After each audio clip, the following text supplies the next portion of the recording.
Hey, it's Dell Jackson. We got a special LL Hoops Zoom today. We got TJ Eck.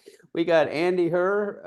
I don't even know what to call it today, intro or past intros, and we're going to talk about some top 10 stuff, and we'll see what the guys are seeing. So let's start with TJ. TJ, welcome. How you doing, big guy?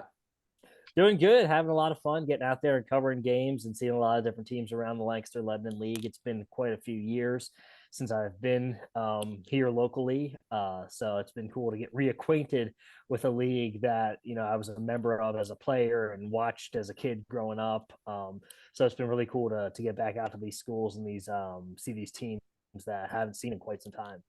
Nice, nice. And then Andy's with us too, although we might not have him on the video. How you doing, Andy? I'm doing wonderful. Right now, I'm doing year-end reversal stuff for work. Yeah, probably won't see me, but if you'll hear me, that's good enough, I guess. Although, who knows? Maybe I'm doing everybody a favor by being like radio only. Well, that's all right. We got both of you guys on the TV coming up here, man. I'm pretty excited. Manheim Central LL Mid-Penn Shootout, January 20th. TJ is going to do a little play-by-play, taking back to his old days, and Andy's going to do a little analyst, and Dell's going to do a little analyst, and it should be fun. Let's start with TJ today. All right, TJ. So you've been around. You're doing a top 10. Tell us the thought process on that. Yeah, I just have had a really good time going around seeing different teams and then ranking them each week, kind of like a power rankings to see who I think is the top 10 teams in the area at any given time. It's very subjective. I know some people it may upset some people, but I'm okay with that. I can live with that. I have thick skin. Everything's been pretty good so far with it though. And it's been good. Now I haven't seen, and this is full disclosure here, I have not seen every single team in the league so far, but I have seen a bunch, and I've been able to learn about a lot of teams, whether it's through articles that we've written, looking up stats, things like that, seeing who teams have played. And my second edition of the rankings came out this week, yesterday on Monday. We're recording this on Tuesday, and it was a little bit different than the first set of rankings because we had some moving around, some teams suffer some losses, some teams with some big wins. So it's been a lot of fun to do. It is not easy to compare different teams from different sections, but I will tell you it's been a lot of fun to do, and I think we've gotten some pretty good feedback and some good interaction with it. Well, I mean, I check the statistics and people are interested. I'll tell you that. So people are clicking on it, and a couple coaches have talked to me and they've thanked me for motivating them to win a game. So I'm like, whatever it takes. So I don't know. Hey, Andy, does anybody use bulletin boards anymore? I don't know about bulletin boards, but I can tell you for a fact that it was brought up last night when I was out. So people are reading it. So people are reading it, right, wrong, or indifferent. So it's good. I don't know. LO hoops. Are we all about clickbait? That's what I'm wondering. I'm like, oh man, but it is cool. It is cool. It is. Yeah, I like it. TJ, I mean, you're coming. Let just tell everybody about your background a little bit. Yeah, so I'm a Columbia native. Grew up in Columbia. Went to grade school in Columbia. Both my parents are Columbia high school grads. I went to Lancaster Catholic though. I played 4 years there on the basketball team. Played baseball and golf as well at Lancaster Catholic, but played basketball under Coach Clazis. He was my varsity coach for 2 years. Played freshman and JV before those two varsity years, and had a great time. I did not see the floor a lot. I was one of the last people off the bench, but that's all right. I had a lot of fun. Playing high school basketball was a great experience for me. We had a big senior class that were all my best friends, and we had a great time playing together. So I played basketball at Lancaster Catholic. And then I went to Juniata College for my undergraduate degree and played baseball there for 4 years. Juniata College. After I was done with that experience, which was another great experience, loved my time at Juniata, I went to Syracuse University, where I got my master's degree in broadcast and digital journalism and entered the TV field, where I was a sports anchor reporter for about 10 years with stops in Nebraska and Virginia.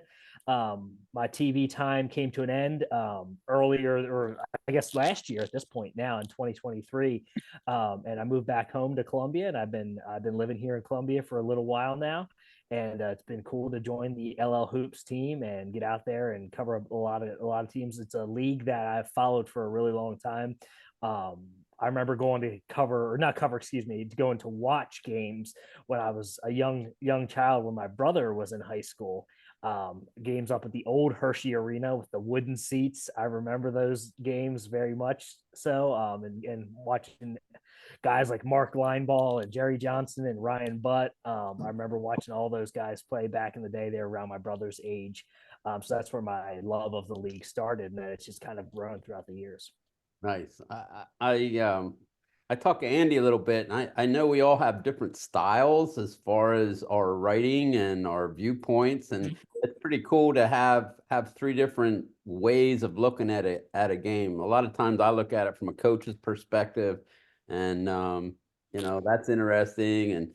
And Andy brings in some history, and you do a great job getting quotes from coaches and things like that, and it's kind of cool. So let's talk about where we're at. So we'll start with Andy. Andy, what are you seeing out there?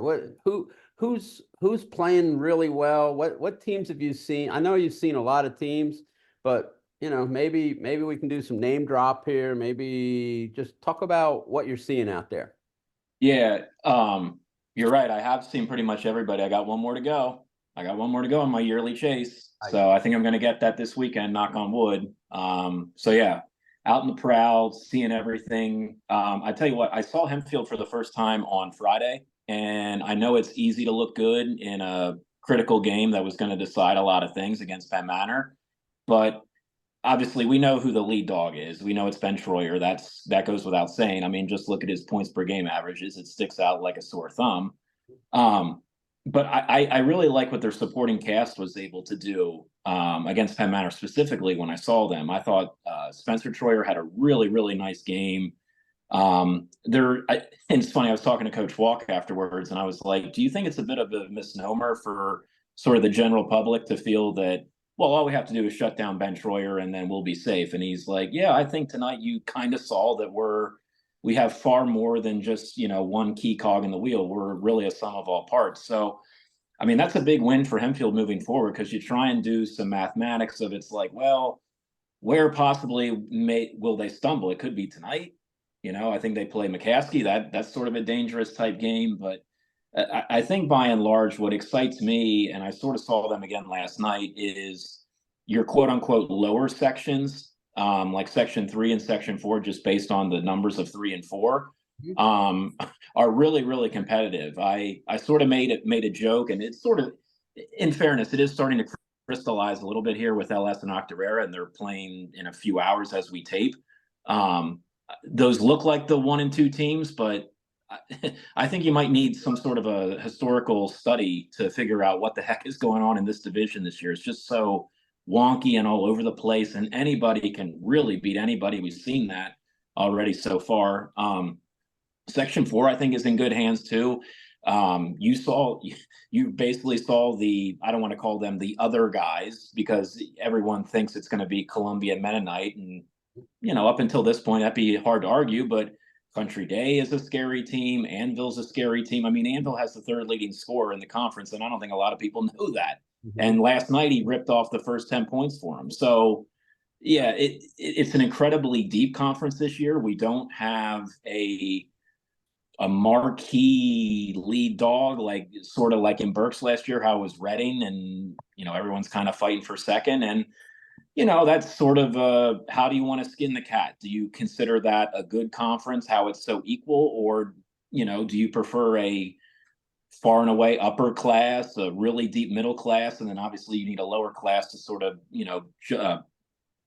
have things shake out? So it's really competitive this year. I can't really remember it being as competitive as this. I mean, obviously you have I'm not going to call them prohibitive favorites at this point, but you have the people who are leading. I mean, we thought Mannheim Central was strolling along. They had to sweat bullets against Garden Spot last week, and then they lose their first game to Ephrata last week, who Ephrata, they muddied up Section 2. Like, we sort of thought it's the, again, Warwick and Central extravaganza again this year. Not so fast. And now Ephrata has got a 1-game tiebreaker against Central. And oh, by the way, Warwick's coming to town on Friday. So incredibly deep. That's really what I take out of it. I don't have a prohibitive favorite really anywhere that I see. That's kind of my initial takeaway through the first month. So, Right. Hey, TJ, what? I mean, you've covered a bunch of games already. Just pick out one or two of your favorite games that you've covered. I'm thinking maybe the one that you just covered this week might be one of them, but that's up to you. Give us a couple of games that you thought were good. I know we go out and we kind of have an idea, but sometimes we don't. And sometimes we get a game, like I had a game this weekend with York and Hempfield. I had an idea, but it was like, whoa, I thought it'd be a good game, and it was a wow game. So go ahead, TJ. Yeah, I would say a couple games come to mind. My first couple were blowouts, so it took me a little while till I had a close game. But I think the York Hempfield one is one that sticks out. Like you said, Hempfield had a double-digit lead against a really impressive and athletic York team, and Hempfield ends up losing that game at the buzzer. On a wild ending to that game. The final minute or so of that game was pretty crazy how that one finished up. I think Octorara at Donegal, that was a really fun game to watch. It was a 74-66 final, so it was fairly high scoring. We had Donegal take a lead into the fourth quarter, Octorara make all the plays down the stretch to win it, and then pulled away at the end to make it a little bit wider of a margin than what it really was. And then I think Mannheim Central Ephrata wasn't the prettiest game you're ever going to see. I don't think they'll ever be using that game for offensive coaching clinics, but it was a good game in terms of it came down to the wire, came down to the end, and it was one team making the plays while the other team didn't, and that's really what it came down to. I believe the Braden Brown, the Ephrata forward, who I interviewed after the game, said that exactly, basically saying the reason they won the game is because they made bigger plays down the stretch than Mannheim Central did. And that was Ephrata handing Mannheim Central's first loss of the season. So that was a game that sticks out. So it's, as we've gotten into the new year and into section play a little bit more, the games have gotten a little bit more entertaining, a little bit closer, a little bit more fun to cover, and looking forward to that. Andy already mentioned this game, but I'll be heading to Lampeter tonight for the Octorara LS game, which is huge in Section 3. The winner of that is going to control their destiny in Section 3 towards a Section 3 championship. So that's going to be a really big one tonight. And I've had a chance to see both those teams, and I think it's going to be a really evenly matched game. And we're going to see if whoever can kind of win that game tonight to get to 4-0 in league play. Hey, Andy, what are we looking forward to here in the games in the next week or two? I know you and I are thinking about heading over to work on Saturday. I think that'll be fun. I know Gene Lambert has a thing going on this weekend down in Octorara as well. But what games are you looking forward to here next week or so? Well, I mean, obviously tonight, as TJ just mentioned off top, LS and Octorara is going to go a heck of a long way to deciding what Section 3 is going to look like. That's tonight. What's cool about this week in particular is how it seems like every night, again, knock on wood with weather and stuff, like there's something out there that's intriguing in some form or fashion. But I think what you're driving at is all of the stuff this weekend. Hoops for Harmony is what it's called. It's being put on by York Suburban, but they're going to have to use York Tech. Real nice facility over there. I was there last year when they sort of cut the ribbon on it. It's sort of a Mannheim Township-ish place, would kind of remind you of, at least the main gym. I haven't been in their other gym, but it's like right catty corner to one another. It's really a ridiculous field who's in there. I know we're probably going to try and sneak over to see LS and Chambersburg. If we're looking for 6A teams that not a lot of people know about in District 3 because Chambersburg is sort of in their own area code. Sounds like this is going to be a team to look out for. So I'll be anxious to see what LS looks like against a 6A team like that. But like I think Amani Christian plays before them, and we saw them at Hershey last year. They won the God, what were they, like the 1A champs or something like that? Like you have Yeah. state brands from PA, Maryland. I don't even know if New York is coming. Like you have a ridiculous slate of teams coming to York County on Friday, on Saturday, and oh, by the way, on Sunday, because Columbia's playing on Sunday against Severance School out of Maryland. So that's sort of, I guess, the marquee event. But I say that a little shyly because, as you mentioned, Gene's putting on an event down at Octorara this weekend, and when you're going to have Central York and Chester and Constitution roll in, that I can't really, that's an attractive slate now. I mean, you don't see teams like that come in our neck of the woods all the time. So yeah, if you're a high school hoops fiend, like I think us three are, like you have the pick of the litter to decide where you want to go. And if you're really adventurous, maybe you pick, one site to go to and fly across the county and check out this team and this team. So yeah, there's a whole lot of fun stuff going on at York Tech this week at / York High, because they had even got to flip some stuff over there. And then Octorara, obviously, some big names coming into town locally that our teams are going to go toe to toe with. So I'll be curious to see how that all looks. Nice. We have live stream tonight, Crest at Township, and then next week we have scheduled Columbia at Lancaster Mennonite live stream. So we got some good games coming up here on the live stream. Warren Goodling and John Graham and Bruce Bagley will be bringing the games, and we're kind of looking forward to that. Yeah, so we're halfway. Basically, we're halfway. Most teams play 22 games, and the one thing I did want to talk about, Andy, is Columbia playing. I think if the schedule's right, we got them playing 4 games in a row. That's right. Yeah. Yeah. But that's you know how Coach Glover is. I mean, that's sort of the method to the madness. Yeah. Well, that should help them for the district. So let's do this, guys. Let's kind of wrap it up today, and then maybe we can do this again as it gets a little bit closer, and we can maybe talk about District 3 and what we're seeing in the LLs. So, Andy, what are your plans? I know not tonight, but what are your plans for the rest of the week? Yeah, I'm going to be nervous. We got number 1 rolled into Lincoln tonight. So although with the way that's probably going to go, maybe I should go out to a game because it'll be more worth my time. But I'm not sure what I'm going to do on Wednesday. I have my eye on something. I'll see if my schedule works out. Thursday, I'm trying to go to my other home away from home at Peckway Valley. I haven't been down there in a hot minute. They're playing. I'll tell you what, they're another team that is like flying way under the radar compared to what Peckway Valley usually is. So shout out to Coach Graybill in his first month on the job, much less first year with what he's doing so far. Country Day comes in, so that'll be a fun little matchup to see Country Day again. I've only seen them one time, Country Day, so sort of getting that prelude to what we think might be a nice little single A run. Friday, I'm out of commission again, more than likely, and then Saturday, I'm hoping to catch LS in Chambersburg, whether you're my co-pilot or not or whatever. I'm probably going to try and sneak over there. That's probably what I got going on for the rest of this week. But as I just mentioned in my last point, guys, there's plenty of games out there. You don't need me to tell you where to go. There's plenty of games out there for the fans to go to. It's not like it's a overly quiet slate this week. So go out and see some games, please.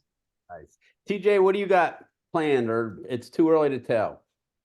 Well, I'm looking at the schedule right now, and tonight, like I mentioned, I'll be going to Octorara and LS on Tuesday night. Then Wednesday, I think a game that sticks out to me is Donegal and Eastern York. I think that's a pretty good matchup. Eastern York is a really good team, and Donegal has been one of my favorite teams to watch just because of the way they play. Very high octane offense. All the guys can shoot. I think they lead, or if not lead, are near the top of the league in 3-pointers made. Is Donegal? They do. They are. I'll just give. Let me point that out of how like absurd it is. So they, at last check, and I haven't checked since the E-Town game last night. They were at like 110 threes made. And I'm thinking, well, who else is sort of in that weight class? And I'm like, oh, let me check out Warwick. Warwick is at like 70 something, if not 80 at this point. So Donegal is in their own stratosphere in terms of made threes. It's ridiculous. Yeah, so I think that's a really enticing matchup. And it's a big game for Donegal in terms of trying to make it to the district tournament. I know there's still a lot of basketball to be played, but as you look right now, Donegal is kind of on that bubble right now. Are they going to get into the 5A field? And it's probably going to be a really close to them getting into the field as the season goes along. So that's a game that could go a long way if the Indians are able to get a win. I think Thursday, I'm not quite sure yet. There's a couple games that stick out to me. I think Cedar Crest at McCaskey is interesting. Manheim Township at Penn Manor is interesting. So I'm not sure where I'm going to go Thursday, but I think that's either one of those games sounds pretty good. And then for Friday, there's a couple games that stick out. You got Warwick at Ephrata that Andy already mentioned. I think that is a huge game in Section 2. You've got Donegal at Cocalico. Both those teams are a little bit behind the 8 ball in the Section 3 race, but the winner of that will at least stay alive and keep themselves somewhat in contention. And then you've got always the great rivalry. I know Lancaster Catholic is down this year, but Lancaster Catholic at Columbia Friday night, that's always a fun rivalry between those two teams. Then Saturday, I don't know if I'll be making it out or not. I might be staying in on Saturday, but if I do, I think Fleetwood at Manheim Central is a really interesting game between two teams that are very highly ranked in districts. So there's a lot of great games this week. Great schedule out there. And yeah, I'm just excited to see some more of the teams play this week. Nice. All right, guys. Have fun this week. We'll keep up the website. The website's got a redesign. So people got some comments or want some tweaks, just email me, webmaster@lohoops.com, and we'll work on it. Hey, thanks, TJ. Thanks, Andy. We'll see you guys. Thanks, Dell.